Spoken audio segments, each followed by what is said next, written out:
Yo, man, what is cracking? We're gonna check out some 50 Cent. I did the interview thing the other day. Can't remember what it was now. It was about rappers getting humbled. So please go check it out. Cocky rappers getting humbled in interviews. So we're gonna check this out. This is 15 times 50 Cent checked stupid interviewers. And this one's gonna probably be a bit more serious. I can already feel it, man. Please comment, like, subscribe, man. Let's get it. One interviewer got checked by 50 Cent for running his mouth, and another got clowned for 10 years straight for getting too disrespectful. These are times when 50 Cent checked stupid interviewers. First up, we got to start with DJ Cosmic Kev. Back in 2014, 50 pulled up on Power 99 FM to talk about the G-Unit breakup and his beef with Ja Rule. At that time, 50 was taking shots at anybody who linked up with Jay. Kev brought that up, saying 50 would never move like that if it were Jay-Z in the mix. If Jay-Z would have did a song. There's no way he did. There's no way he has said that. Like, seriously. Ja Rule. He would have got it like everybody else. He stayed clear of that motherfucker. Like, look, you think, let me tell you something, understand what the difference is between... 50 shut that down quick, letting him know anybody could get it, but Kev doubled down, basically calling a cap on 50's claims. Between... If Jay-Z would have jumped on the track with Ja, you would have went at Jay? Honestly. Who you think Jay-Z is? Kev pushed it further, saying 50 stayed beefing with everybody. What is wrong with these people, man? I do know that you've never been a person that pick and choose battles like you know, but some people do. That's when 50 got tight, letting him know all it takes is dropping a bag, and whoever had smoke with him would get handled. Find nothing that will make me afraid of the situation now because I have the resources. Grew up at the price of life is cheap. So if you got the bag, it's going to happen. Kev wasn't backing down, though. He snapped back, saying 50 wasn't really built like that. Oh, you think I won't drop the bag? That's what you think? Nah, look, hey. You got to be kidding me. Like, that's the easiest thing I'm in the just world. asking. And then you say, and you got to get, and I got the team. 50 took it even further. I'll get a bit like, fucking like, what's going on, bro? Like, man, what's wrong with this? I don't like Jay-Z. I can't stand his music. His older stuff was better, you know. Very glorified now, like later on in his career. And, even with the tune with Eminem done that beat, didn't he? Renegade. It was Eminem's beat on, I think it was on Blueprint, or I don't know if it was Blueprint, or I'm sure it was one of them albums, Jay-Z's album. And Eminem smoked him on it, man. There's not one person that said that has happened. I know Eminem smokes everyone, but Jay-Z, like, I think he's big in America. There's not a lot of Jay-Z fans in especially I know in England and around, you know. No one, and people I know around the world, no one shouts at Jay-Z stuff to me or anything, man, so. Saying his lawyers would make sure he never got caught up, even if something went down. You're stronger than linebackers. My lawyers done. Got a crew. I front line stronger than that. Then Kev really put himself in the crossfire, saying if 50 tried that with him, he'd snitch and sue him for a bag. Once you punch me in my mouth, I'm gonna get my. You ain't gonna be alive, bro. What's wrong with you? Even I know that. And Terrence, K.O. Lewis, I'm gonna get him to punch me in my mouth because then I want to get double the money. And that's when 50 clapped back with the coldest line, letting him know he wouldn't live to tell the story. And I'm gonna take the same kind of money that you would get and get it to the homie. Which means, boom, click, clack. Oh, come on, man. Get off my fucking plane. Dance. And go shoot your death. Double time. But if you thought that was wild, wait till you see how 50 handled this next interviewer. When 50 pulled up to the Hot 97 morning show in 2014, everybody already knew. Oh, this is gonna get even better, man. Oh, what happened there, man? It stopped again. See how 50 handled this next What I was saying before it cut off, that he can go in, he's been in the hood, the ghetto, he parks his Lambo there. He's never had any issues there. Like, there's obviously a reason why that is. I'm not saying he's the only one that can. No, but interviewer. When 50 pulled up to the Hot 97 morning show in 2014, everybody already knew it was about to get messy because Ebro had been throwing shade before the interview, blaming 50 for New York's hip-hop scene falling apart. A lot about you, man. I get all I thought you were texts. scared to come check me. No, I was kind of feeling like he was mad at me. Said it was my fault in New York City, all of New York City. 50 cleared the air quickly, saying he did not have beef with Ebro or any other DJ in the city since he needs them to spin his records. I've never had beef. Look, in the history of me being in hip-hop, being competitive with artists and different things, you've never heard me have beef with a DJ or any station. But Ebro was not letting him off the hook that easily. He pressed 50, saying he was bringing bad energy into the game, and accused him of not working with the new artists coming out of New York. And the music was so big and you were so successful and so many hits upon so many hits that other artists wouldn't work with you and you wouldn't work with other artists, so it made it so it wasn't a collective, it was a division. Yeah. 50 fired back, saying he cannot take the blame for killing New York hip-hop when the city never even put him on in the first place. He reminded them he could not get signed until somebody outside the city gave him a shot. I couldn't even get a deal in New York City. My deal was with Eminem from Detroit, Dr. Dre from the West Coast. Right. Because they were going, no, we like real, we want the real, but wait. Then he pulled the curtain back You're on too the real. industry, saying they Too blackballed real. him just for being too real. Because they were going, no, we like real, we want the real, but wait, yours is too real. And you have been blackballed though. You have been blackballed. Like it is what it is. So it's like there was no deal, there was nothing there for me. Like 50 broke it all down, schooling Facts, Ebro though, and the man. crew on how, instead of Why are you loyal to someone, to people like to that when they ain't fucking? Why are you gonna go on the radio and start breading fucking New York this, New York that, or, you know, the music industry in it if they done fuck all for him? That's disrespectful to Eminem and Detroit, which he wouldn't do anyway. And 50 Cent ain't no bitch. It's how it is. collaborating, people just tried to pull him down. But halfway through the show, Ebro took the interview in a whole new direction. He switched gears and started poking at street politics, bringing up an old issue with Jimmy Henchman. Thought I was gonna have some real issues in my life because, you know, I'm a square. I work 9 to 5, been in radio 20 years. I ain't really done nothing else. I'm not one of these street dudes. When Jimmy Henchman came to ask me about Gorilla Black, I was like, no, sir. 50 shut that down instantly, calling Jimmy a rat. You could feel the tension in the studio after that. Nobody wanted anything to do with that. Jimmy's a rat, man. Jimmy's a cold stone rat. Don't bring us into that, man. Yo, look. I ain't got nothing to do with it. Why'd you take that off? Because you don't. Why'd you take that apart? Ebro tried to smooth it over, but 50 only stirred the pot more, even dragging Al Sharpton into the conversation. Then too.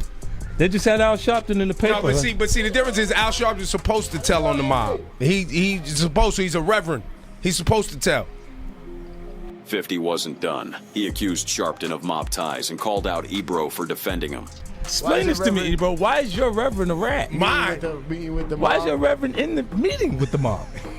Explain it, Ebro, since you want to do that. I don't know. We don't know. But that was not the last clash between 50 and the Ebro. Fast forward to 2017.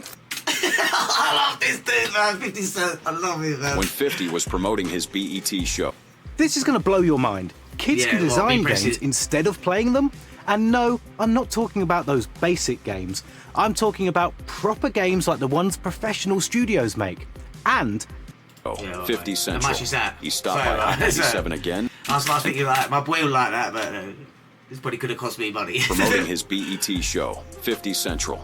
He stopped by Hot 97 again, and things heated up when Ebro started clowning New York hip-hop, saying the scene had been dying for 15 years, and hinting that 50 was to blame. But 50 was not going for it. He flipped the script, putting the blame on Ebro for letting the culture slip. You know what it is? No, I thought He'll blame me for New York City hip-hop. It is your fault. He was the program director. He did not play their music. No, I supported This is who you. they should be looking I supported. Ebro clapped back, saying 50 was always beefing with everybody, killing the unity that could have put... Why? Why was he beefing with everyone? Because he couldn't give a shit about what people did to do that. Do you know what I mean? He just... You know what I mean? Because 50 is like not one of the dudes that run a band and like whisper here, whisper here, whisper here, whisper here. He says that is, man. I'm quite like that. I just say it is. I'm not fucking 50 Cent, obviously. But I'm saying some people don't like that. They'd rather, you know, talk behind closed doors and that. And that's what it makes you look like the bad one. But really, like he said, the rats are doing it anyway. But people don't see it. Put New York back on top. He even brought up a time when he showed 50 love, only for 50 to turn on him. And then you threatened to have me beat up. And I was like, so what? This is what it is. You? Because I'm like, look, how you going to mess it up and then say I did? I know you played a party, bro. That's what he's saying. Then Ebro tried to paint 50 as abandoning hip-hop for TV, while 50 accused him of holding down the new rappers by not spinning their records. During that time span, you mean to tell me they didn't play because my records were good? No, a lot of them. They didn't play because the program director didn't play. No, there was actually a lot of people who had hits during that time. And just when it seemed like the tension might cool off, 50 cranked it up another notch. 5 died. I didn't shoot it. No, you did it. No, because you pulled nobody it apart. else You pulled it apart. You had everybody beefing with you. Ebro pushed back, blaming 50's beef with Ja Rule for shutting down New York's momentum, saying 50 was too busy going at anyone who worked with Ja. Anybody beefing with you. Anybody did a record with Joe or Ja was beefing with you. No, listen. And you pulled it apart. At a time when we could have had unity and everybody came, the marquee artist, could not the new artist, the mark. He is a little bitch, and do you know what he's doing, yeah? He's speaking from his radio sort of thing, because other people come straight on and have their say. He's clever, that's what he's doing. If he agrees with 50 Cent on everything, or blah, blah, then no one else is going to come on, because obviously they don't want to... A lot of people ain't going to want to like talk about 50 Cent in a bad way, but what he's doing is he's trying loads of people to boost his ratings, because there's a lot of people that don't like 50 Cent. That's what he's doing. He's an egg, bruv. But clever. At a time when we could have had unity and everybody came, the marquee artist, could not the new artist, the mark. He also said 50 thrives off having problems with people, which is why he does not want to work with most rappers in the city. But 50 cut him off, dropping game about the business side of hip-hop, reminding him the game is the game. In business, if you don't have competitors creative, your competition, you don't have to notify them. Pick somebody that's good in the field that you're in and make that your competitor. Like, who's in your slot? By 2018, their back and forth was still going. Ebro spread a rumor that 50 got banned from Summer Jam in 2004 for snatching Slow Bucks' chain and throwing a chair at a fan. 50 fired back on Twitter, calling Ebro a sucker. He denied snatching any chain, said he only caught a chair someone in the crowd threw, and then shaded Ebro even harder, co-signing their rival station Power 105.1. Ebro and 50. That is 50 Cent all over, man. I remember when he bought 200 tickets for one of Ja Rule's shows, and it was all the front row. That's what he does, man. He moves like that. It's hilarious, bro. We have not been taking shots at each other for a while now, but that doesn't mean their beef is over. This next interviewer, however, had to pull up to 50's grandmother's house before they finally squashed their differences. Oprah has been vocal about not rocking. Man, a lot of shit's gonna come out about trafficking kids and that. Wait, mate. It's gonna come out in Hollywood. I'm telling you now. Her and P. Diddy and a few others. You mark my word. With hip-hop for decades, from publicly clashing with Ice Cube and Ludacris, to getting called out for not promoting black culture and banning some of the biggest rappers from her show. But when she and 50 Cent started trading shots, things got out of control quickly. It all started in April 2006, when 50 jumped on an interview with the Associated Press and called Oprah out for not catering to the black community. Woman. I think she's a white woman. She's been catering to a demographic of middle-aged white women for a long period of time. The next month, Oprah appeared on Ed Lover's show to defend herself. She said she does listen to hip-hop, even naming 50 Cent as one of her favorite rappers. But she also fired off some shots, calling out rappers for misogynistic lyrics and for using the N-word too much in their music. After years of sending subliminals back and forth, Oprah and 50 finally came face-to-face in 2012 when she pulled up to his grandmother's house for an interview. You could tell Oprah came to make peace and hold 50 accountable for trolling her at the same time, because she opened the show by asking 50 about his shooting incident. And the car pulled up on the side of us. The guy got out the passenger seat of that car, came around behind it, and shot through the actual car. Oprah. I would say it's like having another producer in the room that knows exactly what your song needs. This is co-producer.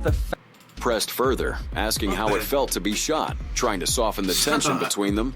It doesn't hurt as much as people imagine it hurts because of your adrenaline and how the shock of what's actually going on, it hurts after. She kept working to get 50 to drop the grudge, but while 50 smiled in her face, he slipped in jabs to remind her he was not someone to play with. Did you ever find out who did it? Yeah, I knew who did it shortly after. Yeah. Yeah. And they are now where? Oh, the guy who actually shot me is dead. I'm getting out and walk away, bro. I'm done, bro. See you later, man. Do you know what I mean? He is one cold motherfucker, man.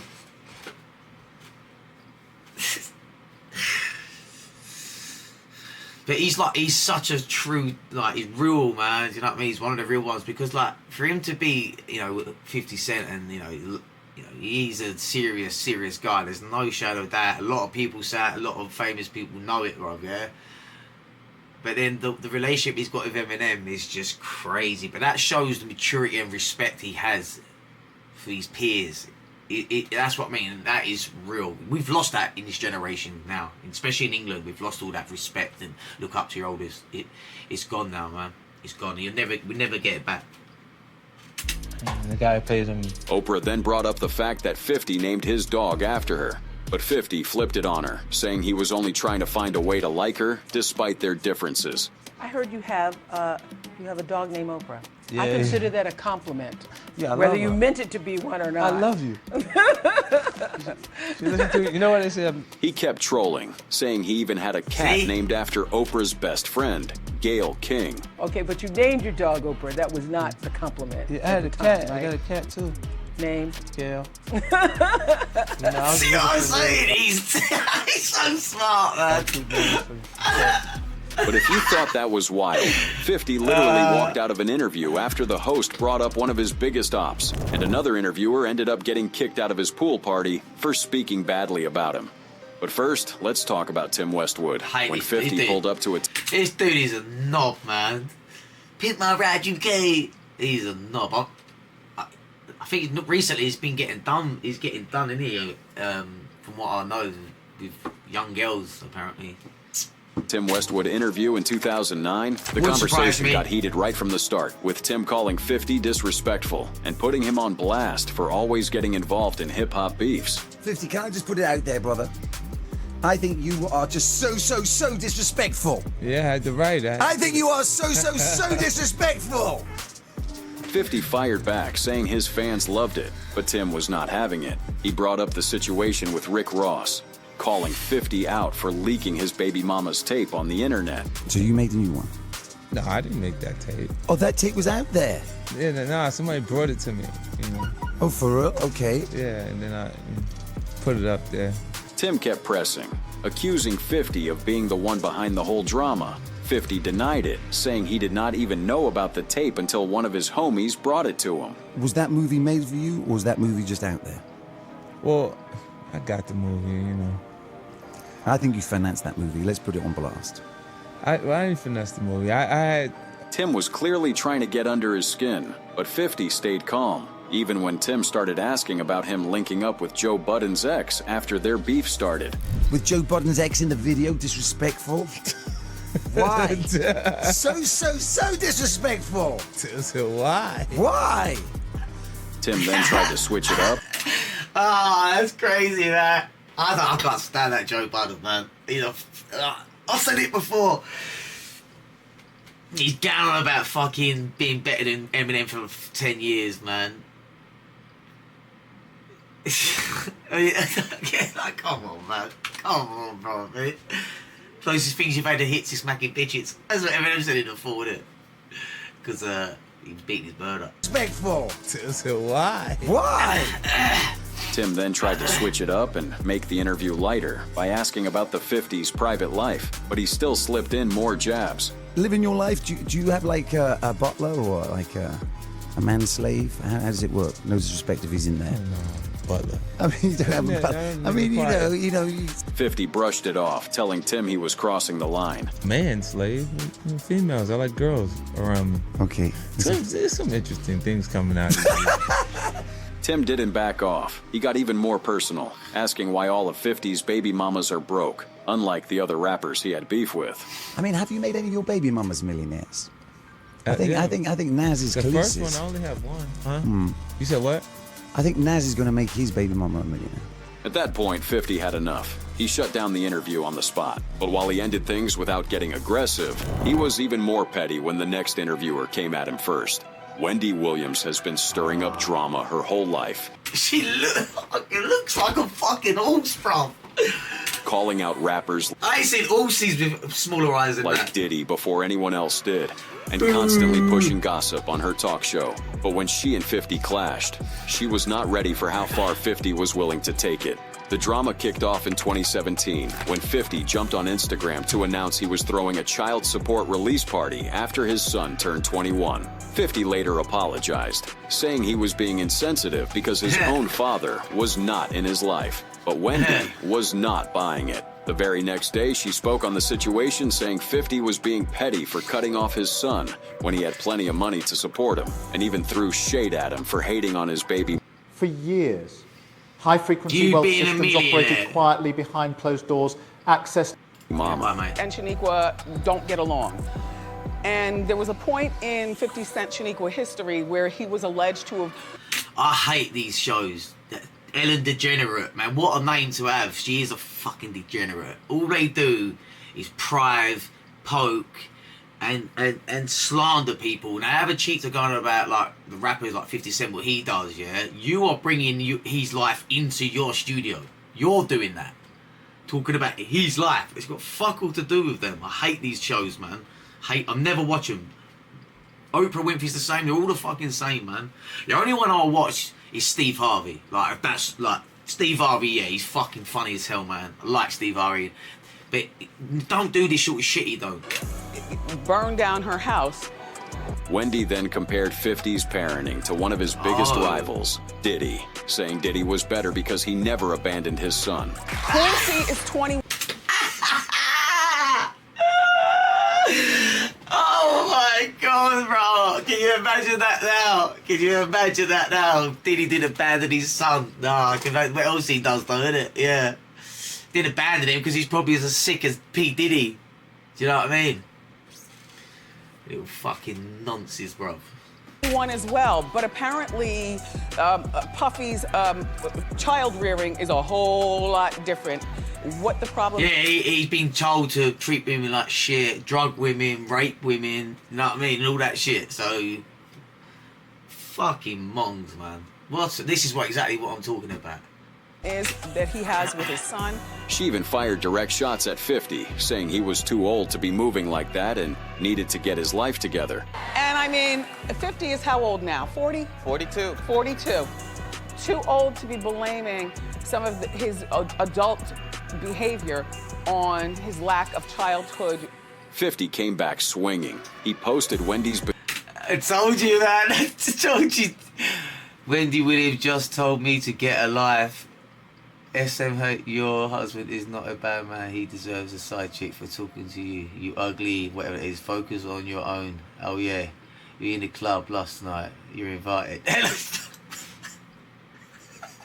See, that's the way 50 does it, man.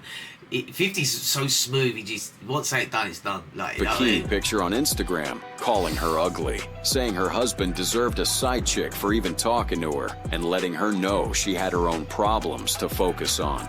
He followed that up with a side-by-side picture of Wendy and Ron Perlman in Beauty and the Beast, warning her that she was messing with the wrong person.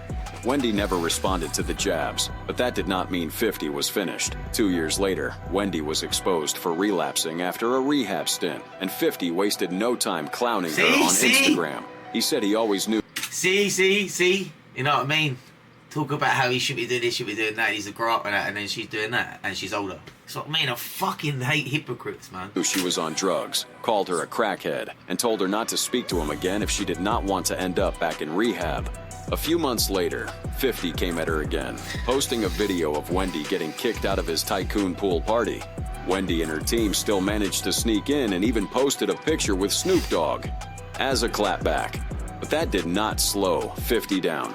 He kept taking shots at Wendy over the years, and even though they briefly squashed their beef in 2020, the peace only lasted a few months before 50 went right back to trolling her. While 50 and Wendy never sat down for an interview before she retired, this next interviewer had his own sit-down with 50, cut short after asking a dumb question. Back in 2020, 50 Cent sat down with Complex for an interview with Speedy Morman to talk about his new TV show, For Life. Things started smoothly, with Speedy hyping up the show and congratulating 50 for getting a star on the Hollywood Walk of Fame.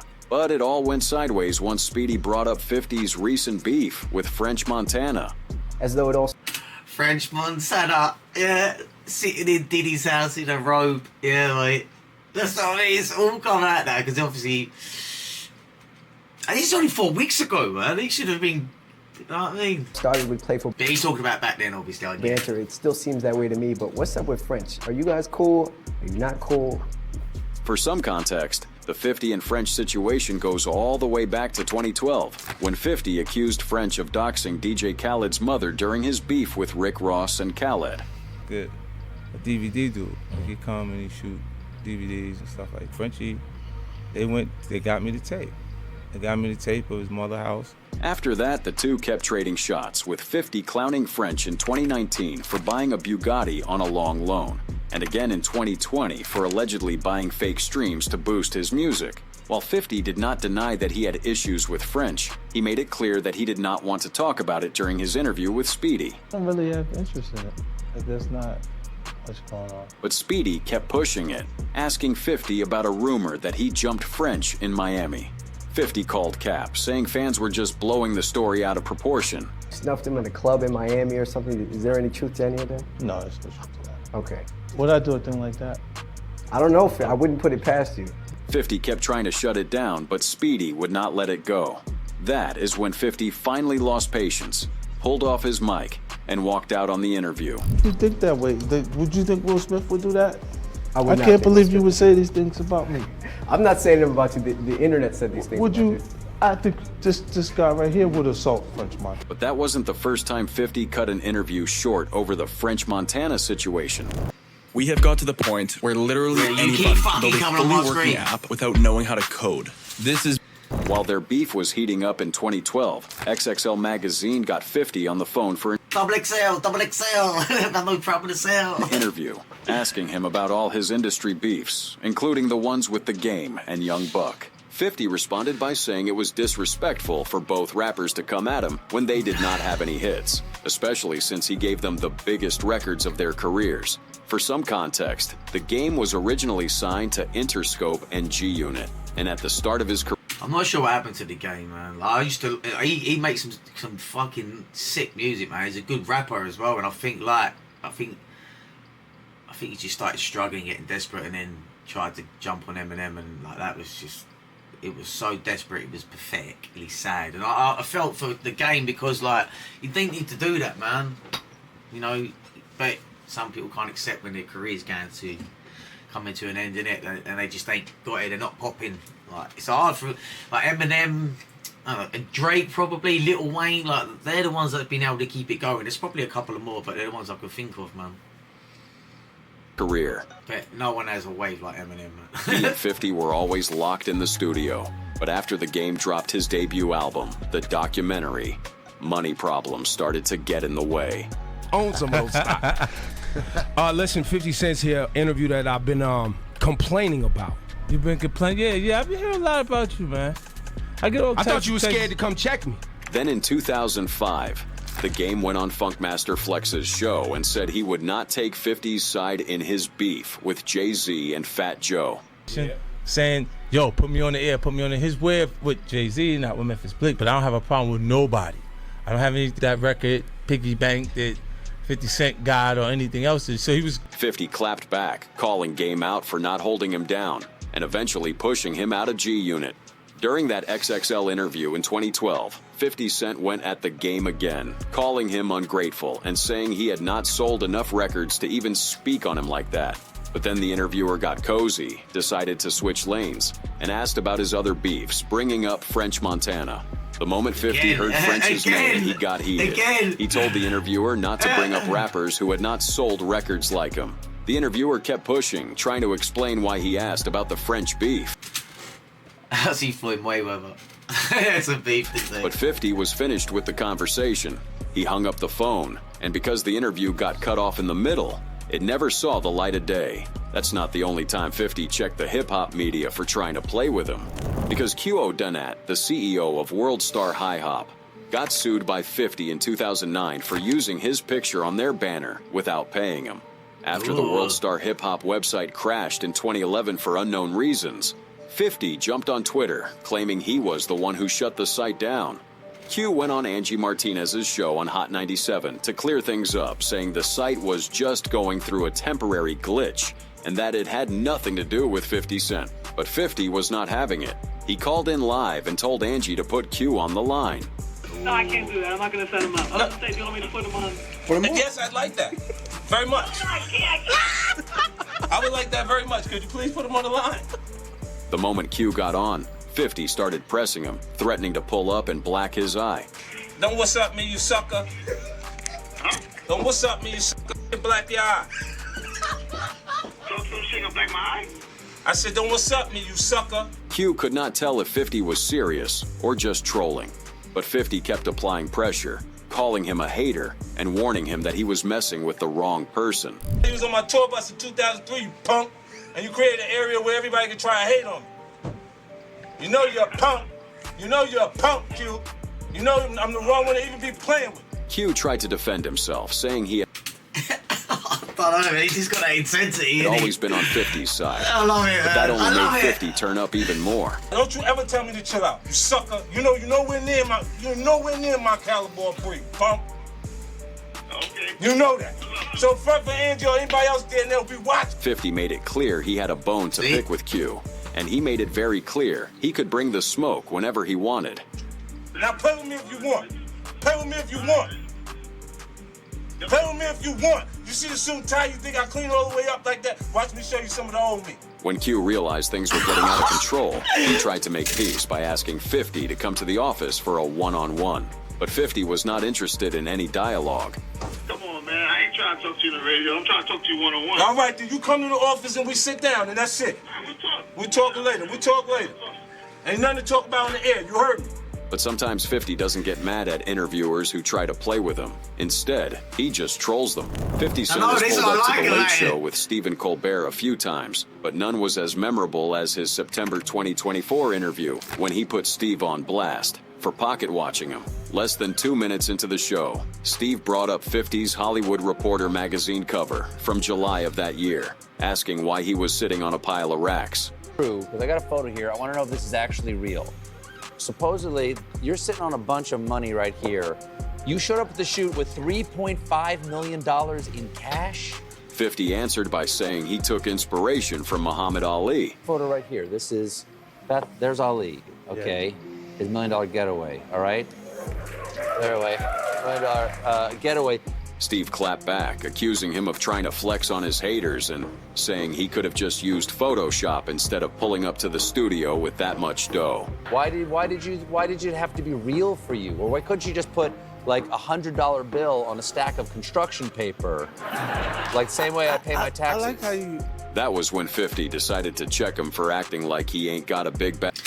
I think I've seen this. He says something about, is it a car or something? I remember seeing him saying something or something like that, or something about the show, how long he's been doing it for, or something like that. Himself, calling him out for being fake modest. Pay my taxes. I like how you act like you don't have... Your workflow is important to us.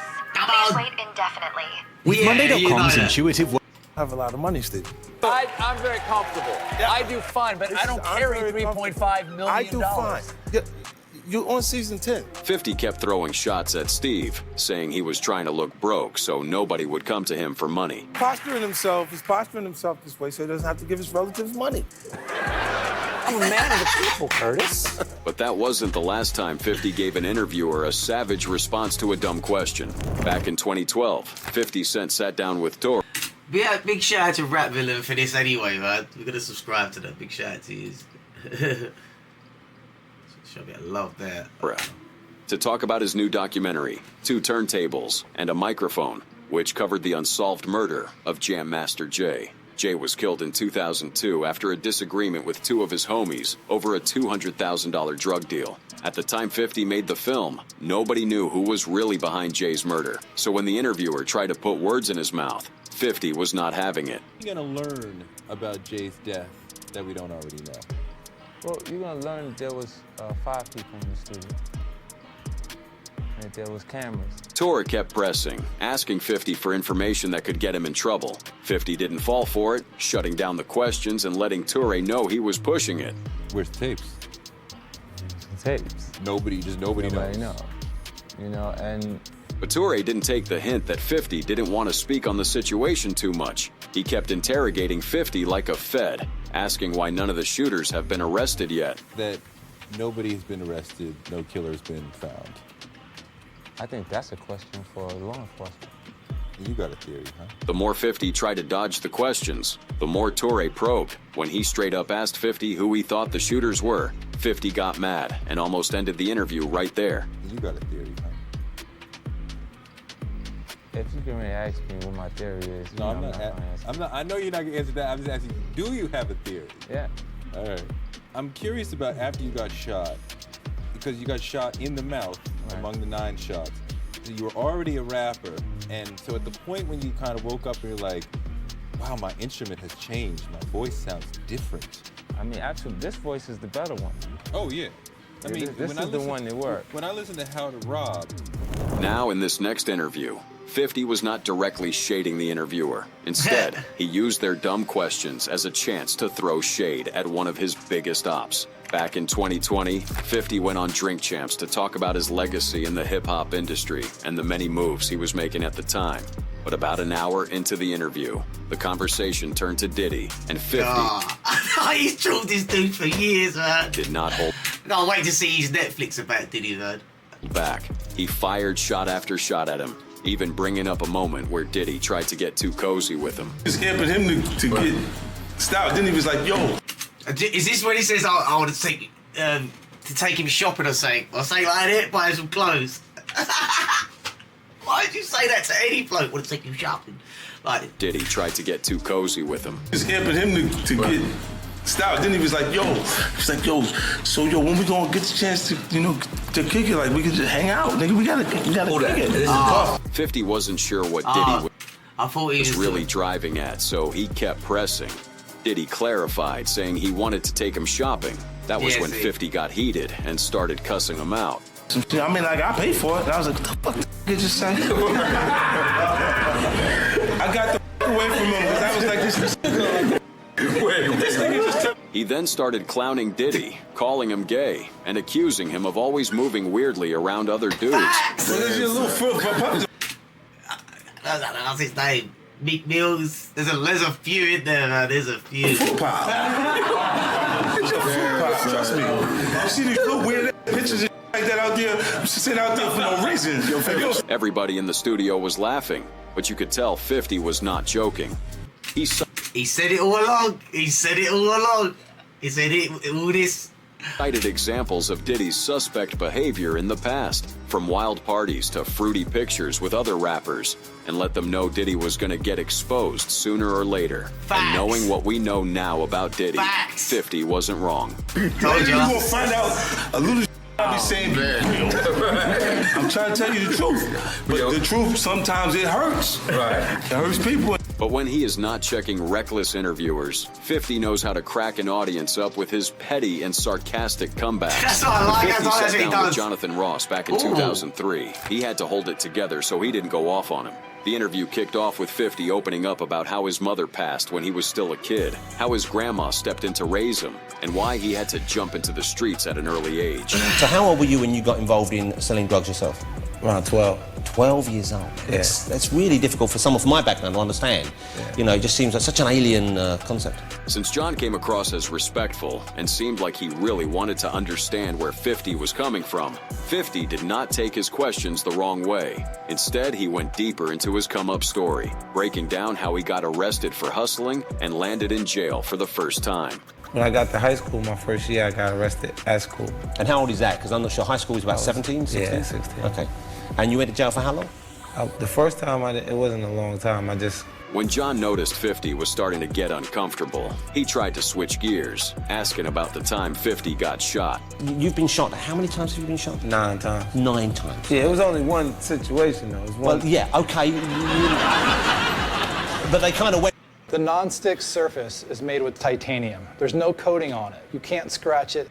Not to mention... Went for it, didn't they? Yeah. But once John brought up his beef with other rappers, especially Ja Rule, 50 could not resist. He decided to throw some direct shots. Between you and Ja Rule.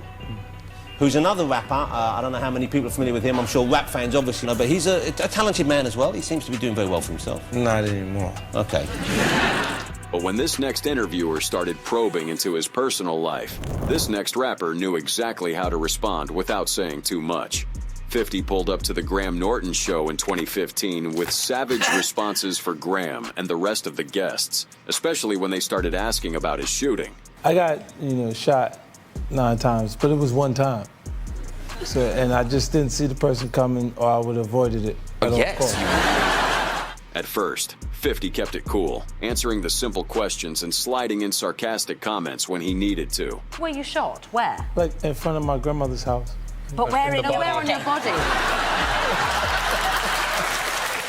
Then he broke it down, talking about how he got shot in his leg, arms, and mouth. He explained how the whole incident almost ended his rap career, since it completely changed his voice. I got hit in the face, so like the fragment portion of it is in my tongue, so it kind of changed the way I speak a little bit. Like, and you're rapping as well. Yeah. What is it still in your tongue? But 50 still found a way to flip it into a joke, letting them know the bullet left a scar in his mouth that comes in handy whenever he wants to get freaky. Can you see it? Yeah, it's great for oral. Is it? Feel 50. Feel it.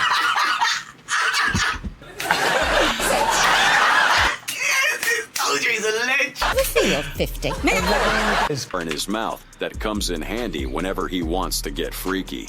Can you see it? Yeah, it's great for oral. Is it? Feel 50. Feel it. The next time 50 checked somebody on a talk show, it was not even an interviewer. It was one of his oldest enemies. 50 and Shine first started beefing in the early 2000s after 50 dissed Shine on a Hot 97 Funkmaster Flex freestyle, clowning him for rejecting a record deal with Irv Gotti and signing with Def Jam instead. And even said Shine was soft now, so he was not shooting up clubs anymore. Shine was still locked up at the time, but in 2004, he fired back with a diss track recorded straight from jail. 50 responded the following year on his track Piggy Bank. Then, in 2010, he decided to get extra petty. While Def Jam was hosting a live interview, 50 called in, saying he wanted to have a one-on-one with Shine. All right, I'm out on Radio 1. I come on right after Tim Westwood. I'd like to speak to Shine. What's your question, my brother? Yeah, my question, is it Shine? Shine's on the phone. What's your question, my brother? When Shine got on the phone, 50 got right to it, asking why he had a problem with him. What's up, man? Everything's good. I was just wondering what is your real issue with 50? Shine did not want any smoke, so he ducked the question, saying he and 50 were cool. I mean, it ain't no issue. You do, hopefully, you have something serious. When I was in the pit. Shine hung up after that, but 50 was not done. He called back over and over, pressing Shine for beefing with him and accusing him of trying to use his name for clout. I think it's the way you try to gain attention in some ways, because he ain't been f***ing with you for 15 years. Like, you've been going 10 years, so he couldn't have had no issue. That was when 50 lost patience and started cussing him out live. Shut up. Shut up. Shut up. You're on an island. You're on an island. You can't go to war from an island. But in another Breakfast Club interview, 50 had to school Charlemagne on street politics. After Charlemagne asked if there was anybody he was scared of. Ever historically in life. Now, all of the situations, if you don't have fear, then you're just not acknowledging danger. All right. That point. I learned that in the 50th law. I can't stand Charlotte, man. I say it all the time, man. I cannot stand him. He's racist.